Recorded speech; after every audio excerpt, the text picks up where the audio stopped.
Hello, good morning, नमस्कार, जय हिंद दोस्तों।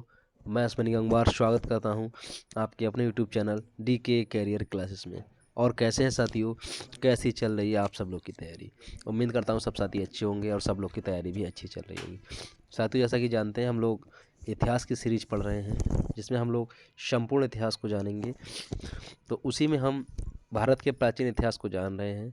तो उसी क्रम को आगे बढ़ाते हुए आज मैं आपके लिए क्लास नंबर 6 लेकर आया हूँ, जिसमें हम लोग शुरू करेंगे हड़प्पा संस्कृति। मैंने लास्ट लेक्चर में भी आपको बताया था, संस्कृति के बाद कांस्य संस्कृति आई थी, ताम्र युग के बाद कांस्य युग, उसके बाद लौह युग आया। तो जो कांस्य युग था, जो हमको देखने को मिलता है, तो मेसोपोटामिया और सिंधु घाटी की सभ्यता में कांस्य का प्रयोग और उसके उपकरण के बारे में हमको जानकारी मिलती है। इसलिए मैंने लास्ट लेक्चर में आपको बताया था उस टाइम को कांस्य युग कहा जाता है। तो हम अब देखेंगे हड़प्पा संस्कृति के बारे में। इसको कांस्ययुगीन सभ्यता इसलिए ही कहा जाता है क्योंकि इस समय कांस्य के उपकरणों का बहुतायत में प्रयोग होने लगा था। तो आइएगा शुरू करते हैं हड़प्पा संस्कृति के बारे में। ये क्लास पूरी एनसी आधारित क्लास है, एनसीईआरटी आधारित। तो क्लास को सभी साथी ज़्यादा से ज़्यादा लाइक करें, शेयर करें। जो साथी नए जुड़े हों हमारे क्लास में, वो चैनल को सब्सक्राइब भी करेंगे। ये क्लास सभी एग्ज़ाम के लिए बहुत ही ज़्यादा महत्वपूर्ण साबित होगी, चाहे वो कंपटीशन का कोई भी वनडे एग्ज़ाम हो, चाहे सिविल सर्विस का कोई भी एग्ज़ाम हो। ठीक है, चाहे पर आपका एकेडमिक एग्ज़ाम हो, आप चाहे 12th बीए, बीएससी, एमए जो भी हिस्ट्री से कर रहे हो, हर जगह आपके लिए क्लास हेल्पफुल होगा। ठीक है, तो शुरू करते हैं आइएगा आज का क्लास। तो देखिएगा, ये आपके हड़प्पा संस्कृति और कांस्ययुगीन सभ्यता जो खुदाई में मिला है, आपने देखा होगा, मोहनजोदड़ो होगा इत्यादि का नाम सुना होगा आपने, या हड़प्पा का सुना होगा, सिंधु सभ्यता सुना होगा। तो ये खुदाई के वो स्थल हैं जो मिले हैं। इस तरह का चित्र, ये मूर्तियाँ इस टाइप की मिली हैं। तो आगे बढ़ते हैं, धीरे धीरे जानेंगे हम। तो देखो, हड़प्पा सभ्यता, इसको ही हम लोग सिंधु सभ्यता कहते हैं। सबसे पहली बात तो ये जान लीजिएगा, सिंधु सभ्यता और हड़प्पा सभ्यता दो अलग अलग सभ्यताएं नहीं हैं, बल्कि एक ही सभ्यता है। क्यों एक ही सभ्यता है, ये भी मैं आपको भी बताता हूँ। ये दोनों एक ही सभ्यता इसलिए मानी जाती हैं क्योंकि इसके प्रथम अवशेष हड़प्पा नामक स्थल से प्राप्त हुए हैं। इसीलिए इसको हम लोग कहते हैं हड़प्पा सभ्यता। दूसरी बात, इसके आरंभिक स्थलों में से अधिकांश सिंधु नदी के किनारे अवस्थित थे। यानी जब हड़प्पा संस्कृति की खोज हुई तो इसके जो अधिकांश स्थल मिले हैं जहाँ पे हड़प्पा संस्कृति के अवशेषों की जानकारी मिलती है, तो वो ज़्यादातर सिंधु नदी के किनारे ही मिले हैं। तो इसीलिए इसको सिंधु घाटी सभ्यता भी कहते हैं। ठीक है, और इसके प्रथम अवशेष हड़प्पा नामक स्थान से मिले हैं, इसलिए इसको हड़प्पा संस्कृति कहते हैं। Is that clear? आगे बढ़ते हैं।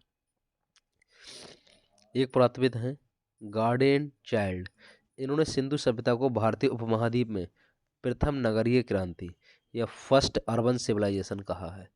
सर्वप्रथम चार्ल्स मैसन ने 1826 ईस्वी में हड़प्पा नामक स्थल पर एक प्राचीन सभ्यता के अवशेष मिलने के प्रमाण की पुष्टि की थी। भारत के प्रागैतिहासिक स्थलों को खोजने का कार्य भारतीय पुरातत्व एवं सर्वेक्षण विभाग करता है। ठीक है, आर्कियोलॉजिकल सर्वे ऑफ इंडिया जिसको बोलते हैं हम लोग, भारतीय पुरातत्व एवं सर्वेक्षण विभाग। जानते हो इसके बारे में कुछ? आर्कियोलॉजिकल सर्वे ऑफ इंडिया के बारे में थोड़ा सा मैं आपको बता दूं। जो हमारा आर्कियोलॉजिकल सर्वे ऑफ इंडिया है, इसकी अगर हम बात करें किसने बनाया था, तो ASI इसको बोलते हैं, भारतीय पुरातत्व सर्वेक्षण भी बोलते हैं इसको। तो एक अंग्रेज थे पुरातत्व शास्त्री, जिनका नाम था विलियम जोन्स। तो उन्होंने 15 जनवरी 1784 को इसको स्थापित किया था। उन्होंने सबसे पहले क्या स्थापित किया था, एक सोसाइटी थी, एशियाटिक सोसाइटी ऑफ बंगाल, जो कि कोलकाता में उन्होंने स्थापित करी। तो 1788 में इनका एक पत्र है द एशियाटिक रिसर्चर, वह प्रकाशित होना वहाँ से शुरू हुआ। और 1814 में वह ये प्रथम संग्रहालय बंगाल में बना। और जो आज हम लोग देखते हैं ASI, ये वर्तमान रूप में जो देखते हैं, ये 1861 में ब्रिटिश शासन में ही बना था, सर अलेक्जेंडर कनिंघम के द्वारा। ठीक है, और सहायता करी थी उस समय का जो वायसराय था, जॉन कैनिंग। तो सबसे ज़्यादा योगदान दिया गया पुरातत्व के क्षेत्र में, वो भारतीय पुरातत्व के जनक ही उनको कहा जाता है। तो कनिंघम जो है, सर अलेक्जेंडर कनिंघम, उन्हीं को कहा जाता है। उन्होंने सबसे ज़्यादा आर्कियोलॉजिकल जो डिपार्ट है इसमें योगदान दिया है भारत में, तो इसीलिए उनको भारतीय पुरातत्व का जनक या फादर ऑफ इंडियन आर्कियोलॉजी कहा जाता है। किसको? सर अलेक्जेंडर कनिंघम को। ठीक है, ये बात याद रखना। ये देखो लिखा भी है नीचे, भारतीय पुरातत्व विभाग के जन्मदाता अलेक्जेंडर कनिंघम साहब को माना जाता है। भारतीय पुरातत्व विभाग की स्थापना का श्रेय वायसराय लॉर्ड कर्जन को प्राप्त है। 1921 में भारतीय पुरातत्व विभाग के महानिदेशक जॉन मार्शल थे। तब राय बहादुर दयाराम साहनी ने 1921 में हड़प्पा की तथा राखालदास बनर्जी ने 1922 में मोहनजोदड़ो की खुदाई कराई थी। ये बात बहुत इंपॉर्टेंट है, सवाल बहुत बार पूछा गया है कि हड़प्पा की खोज किसने करी, तो राय बहादुर दयाराम साहनी ने 1921 में की और राखालदास बनर्जी ने 1922 में मोहनजोदड़ो की खोज की या मोहनजोदारो की खोज करी। एक फिल्म भी आई थी ऋतिक रोशन की, मोहनजोदारो, अभी आपको आगे दिखाएंगे उसके बारे में। फिर सभ्यता का नामकरण कैसे हुआ ये, इसकी बात करते हैं हम लोग। देखो, सिंधु सभ्यता के निर्माता, ये लिखा हुआ है ना बीच में आपको दिख रहा है, सिंधु सभ्यता के निर्माता। अब इसके 4 फैक्टर हैं, वो चारों देखते हैं। सबसे पहला देखते हैं कि प्रोटो ऑस्ट्रेलाइड, सिंधु क्षेत्र की प्रथम प्रजाति मध्य भारत में SC/ST के रूप में विद्यमान है। ठीक है, जो हमारे मध्य भारत में प्रजाति है SC/ST की, तो वो कहा जाता है कि सिंधु सभ्यता की प्रथम प्रजाति, जिसको प्रोटो ऑस्ट्रेलाइड कहते हैं। दूसरा है भूमध्य सागरीय, सर्वमान्य मत इस प्रजाति को सभ्यता का निर्माता माना जाता है, जो कि दक्षिण भारत में पाई जाती है। ठीक है, जो दक्षिण भारत में जो लोग पाए जाते हैं, भूमध्य सागरीय लोग उन्हें बोलते हैं हम लोग, तो सब लोग कहते हैं कि यही वो प्रजाति है जिसने सिंधु सभ्यता का निर्माण किया था। तीसरी देखते हैं मंगोलाइड। मंगोलाइड प्रजाति की अगर हम बात करते हैं तो ये विशेष हिमालयी प्रदेशों, भारत म्यांमार सीमांत क्षेत्र, चटगांव पहाड़ी, सिक्किम असम क्षेत्र में जो पाई जाती है मंगोलाइड प्रजाति है। ये सिंधु सभ्यता के निर्माता कुछ लोग ये मानते हैं। और चौथी प्रजाति आपकी अल्पाइन प्रजाति, विशेषतः सिंधु प्रदेश, गुजरात, महाराष्ट्र, कर्नाटक, तमिलनाडु में पाए जाते हैं अल्पाइन लोग। तो ये सब सिंधु सभ्यता के निर्माता माने जाते हैं। हे तनुष, गलत बात। आगे बढ़ते हैं। अब संस्कृति या सभ्यता क्या होती है, तो पुरातत्वविद संस्कृति शब्द का प्रयोग पुरा वस्तुओं के ऐसे समूहों के लिए करते हैं जो एक विशिष्ट शैली के होते हैं, सामान्यतः एक साथ एक विशेष भौगोलिक क्षेत्र तथा कालखंड से संबंधित स्थलों पर पाए जाते हैं। यानी संस्कृति क्या होती है, एक प्रकार की विशेष शैली होती है जहाँ पर एक साथ एक विशेष भौगोलिक स्थान पर या क्षेत्र पर और एक ही समय से संबंधित जितने भी स्थल पाए जाते हैं वो उस समय की संस्कृति कहलाती है। एक विस्तृत भू क्षेत्र पर जब संस्कृतियों में समानता पाई जाती है तो उसे सभ्यता कहते हैं। ठीक है, मान लिया किसी भी क्षेत्र की अगर हमने खोज करी है तो वहाँ पे सभी जगह हम देख रहे हैं सारी चीज़ें लगभग समान पाई जा रही, समानता पाई जा रही संस्कृतियों में, तो वो पूरी की पूरी सभ्यता कहलाती है। जैसे सिंधु घाटी सभ्यता या सिंधु सभ्यता। ठीक है, आगे बढ़ते हैं। इसके बाद थोड़ी सी बात कर लेते हैं हड़प्पा सभ्यता। हड़प्पा सभ्यता, इस सभ्यता का सबसे उपयुक्त नाम हड़प्पा सभ्यता है क्योंकि सबसे पहले हड़प्पा स्थल को ही खोजा गया था। सिंधु सभ्यता क्यों कहते हैं, हड़प्पा सभ्यता के प्रारंभिक स्थल सिंधु नदी के आसपास अधिक केंद्रित थे, अतः इसे सिंधु सभ्यता कहा गया। परंतु बाद में अन्य क्षेत्रों में भी स्थलों की खोज होने से अब सर्वाधिक उपयुक्त नाम यही रह गया। ठीक है, सिंधु सभ्यता क्यों कहा गया, क्योंकि सिंधु नदी के आसपास सबसे ज़्यादा स्थलों की खोज करी है। ठीक है ना। फिर सिंधु सरस्वती सभ्यता क्यों कहा गया, तो सिंधु सरस्वती सभ्यता हड़प्पा का मुख्य क्षेत्र सिंधु घाटी नहीं बल्कि सरस्वती तथा उसकी सहायक नदियों का क्षेत्र था जो सिंधु व गंगा के बीच स्थित था, इसलिए कुछ विद्वानों ने सिंधु सरस्वती सभ्यता भी इसे कहते हैं। कांस्ययुगीन सभ्यता क्यों कहते हैं, सिंधु वासियों ने प्रथम बार तांबे में टिन मिलाकर कांसा तैयार किया, अतः इसे कांस्ययुगीन सभ्यता भी कहते हैं। ठीक है, प्रथम नगरीय क्रांति क्यों कहते हैं इसको, ये सब इसी के नाम हैं, सिंधु घाटी हड़प्पा संस्कृति के। तो प्रथम नगरीय क्रांति क्यों कहते हैं, सिंधु सभ्यता को प्रथम नगरीय क्रांति भी कहा जाता है क्योंकि भारत में प्रथम बार नगरों का उदय, जो नगर बने या शहर बने, इनका उदय भी इसी सभ्यता में हुआ है। काल निर्धारण क्या है इसका कि कब से कब की है ये सभ्यता, तो हम लोग इसको क्या कहते हैं, इसका टाइम डिसाइड कैसे करेंगे। तो एक प्रक्रिया होती है कार्बन डेटिंग, ठीक है, C14। तो ये विधि होती है एक समय ज्ञात करने की। तो इसके द्वारा ही C14 जैसी नवीन विश्लेषण पद्धति के द्वारा हड़प्पा सभ्यता की तिथि 2500 ईसा पूर्व से 1750 ईसा पूर्व मानी गई है, जो सर्वाधिक मान्य है। रेडियो कार्बन C14 तकनीक के अनुसार सिंधु सभ्यता की तिथि 2350 ईसा पूर्व से 1750 ईसा पूर्व के मध्य में मानी गई है। ठीक है, ये इसका काल भी हो गया। अब ये देखो फिल्म आई थी ऋतिक रोशन साहब की, पहले तो ऋतिक रोशन जी के सब लोग दर्शन कर लो, देख रहे हैं ना, ये मोहनजोदड़ो फिल्म का पोस्टर था। ठीक है, अब थोड़ा सा देख लीजिए इसके बारे में। मोहनजोदड़ो या मोहनजोदड़ो फिल्म जो आई थी, Mohenjodaro mount of the dead man. ठीक है, मोहनजोदड़ो का मतलब होता है कि मृतक लोगों का टीला या मृतक लोगों की पहाड़ी या मृतक लोगों का पहाड़। ठीक, माउंट इसीलिए बोलते हैं। तो मोहनजोदड़ो का अर्थ ही यही है, mount of the dead man या मृतक लोगों का टीला। तो 12 अगस्त सन 2016 को भारतीय रोमांचक प्रेम कथा पर आधारित हिंदी फिल्म है मोहनजोदड़ो, जिसका निर्देशन आशुतोष गोवारिकर तथा निर्माण यूटीवी मोशन पिक्चर्स के सिद्धार्थ राय कपूर व आशुतोष गोवारिकर प्रोडक्शन लिमिटेड की सुनीता गोवारिकर द्वारा किया गया। फिल्म में ऋतिक रोशन व पूजा हेगड़े मुख्य भूमिकाओं में अदाकारी किए हैं। मोहनजोदड़ो की प्रथम सिनेमाई प्रदर्शन है, जो प्राचीन सिंधु घाटी सभ्यता को संदर्भित करती है।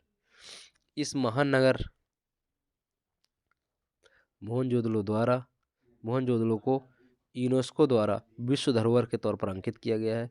ये क्षेत्र पाकिस्तान स्थित सिंध जिले के लरकाना में स्थित है। ठीक है, पाकिस्तान में स्थित है ये क्षेत्र पूरा। कहानी एक साधारण किसान रोशन के मोहनजोदड़ो नगर की ओर यात्रा करने और पुनः नगर की सम्राट वर्ग और औरत हेगड़े से प्रेम को लेकर बुना गया है।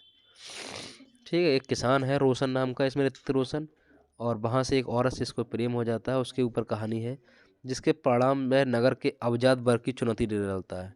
ठीक है, जो बड़े लोग हैं उनके लिए, और आखिर में उसी नगर के अपरिहार्य विनाश के विरुद्ध संघर्ष भी करता है। जब उस नगर का विनाश होता है तो संघर्ष भी करता है, पूरे गांव को बचाता है भी। आपने फिल्म देखी होगी तो। फिल्म का संगीत एवं एल्बम की रचना AR रहमान के साथ गीत लिखने का कार्य जावेद अख्तर जी ने किया है। फिल्म का प्रदर्शन 12 अगस्त सन 2016 में वैश्विक स्तर पर किया गया। फिल्म का आरंभ सरमन और होजो एवं उनके दोस्तों से होता है, जब वह आमरी की प्राचीन गांव के युवा अपने नाव में सफ़र करते हुए तंग नदी में जा फंसते हैं और उन पर अचानक ही नरभक्षी मगरमच्छों का हमला होता है। सरमन बेहद साहसपूर्ण ढंग से अपने भाले से लड़ता है और उन्हें मार डालता है। फिर उनको उठाकर गांव वापस लौटते हैं, जहां उनकी नायक के तौर पर जय जयकार होती है। ये सब फिल्म में दिखाया उसमें। आगे देखते हैं हम लोग। विभिन्न विद्वानों द्वारा सिंधु सभ्यता का काल निर्धारण। अलग अलग विद्वानों ने, अलग अलग इतिहासविदों ने, पुरातत्वविदों ने सिंधु घाटी सभ्यता के अलग अलग टाइम पीरियड बताया है। तो देख लेते हैं किसने क्या बताया है। तो 2000 से 1500 ईसा पूर्व फेयर सर्विस ने बताया है। 2300 से 1750 ईसा पूर्व DB अग्रवाल ने बताया है। DP अग्रवाल वाला यही सर्वमान्य है, सबसे ज़्यादा इसी को माना जाता है, सबसे ज़्यादा इसी को हम लोग पढ़ते हैं। इसके अलावा 2300 से 1700 ईसा पूर्व ACD गैड ने बताया है। 2500 से 1500 ईसा पूर्व मार्टिन ह्यूलर ने बताया है। 1800 से 2500 ईसा पूर्व अर्नेस्ट मैके ने बताया है। 2900 से 1900 ईसा पूर्व डेल्स ने बताया है। और 3250 से 1725 ईसा पूर्व जॉन मार्शल ने बताया है। 3500 से 2700 ईसा पूर्व माधो स्वरूप वत्स ने बताया।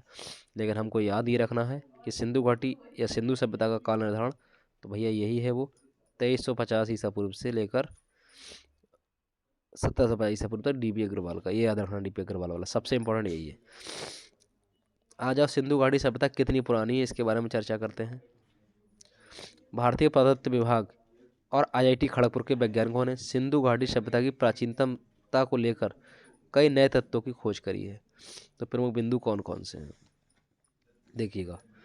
वैज्ञानिकों के अनुसार सिंधु घाटी सभ्यता 5500 वर्ष नहीं बल्कि 8000 वर्ष पुरानी है। ये सभ्यता मिस्र और मेसोपोटामिया की सभ्यता से भी पहले अस्तित्व में आ चुकी थी। बताइएगा, जो वैज्ञानिक कह रहे हैं कि ये मिस्र और मेसोपोटामिया की जो सभ्यता है उससे भी पुरानी है। और मिस्र की सभ्यता के 7000 ईसा पूर्व से 3000 ईसा पूर्व तक होने के साक्ष्य मिलते हैं। जो मिस्र की सभ्यता है वो 7000 ईसा पूर्व से 3000 ईसा पूर्व के होने के साक्ष्य उसके मिलते हैं। और मेसोपोटामिया जो सभ्यता वो 6500 ईसा पूर्व से लेकर 3100 ईसा पूर्व तक मानी जाती है। तो वैज्ञानिकों ने इसके अलावा हड़प्पा सभ्यता से 1000 वर्ष पूर्व की सभ्यता के भी साक्ष्य ढूंढ लिए हैं। उनका कहना है कि उन्होंने 3000 वर्ष पहले इस सभ्यता को नष्ट होने के कारणों का पता लगा लिया है। उनके अनुसार मौसम में बदलाव के कारण ये सभ्यता नष्ट हो गई थी। जो हमारी सिंधु घाटी सभ्यता थी वो अचानक मौसम में चेंजेस आए, उसकी वजह से नष्ट हो गई थी। अब IIT खड़गपुर के क्या लोग कहते हैं वैज्ञानिक, जियोलॉजी और जियोफिजिक्स डिपार्टमेंट के प्रमुख अनिंदय सरकार के अनुसार वैज्ञानिकों ने सिंधु सभ्यता की प्राचीनतम पॉटरी को खोजा है, जो मिट्टी के बर्तन है। उन्होंने ऑप्टिकली स्टिम्युलेटेड ल्यूमिनेसेंस तकनीक के प्रयोग से इसकी आयु का पता लगाया है, जिससे पता चलता है कि ये 6000 वर्ष पुराने हैं। इसके साथ ही हड़प्पा सभ्यता की शुरुआत लगभग 8000 वर्ष पहले होने के साक्ष्य पाए गए हैं।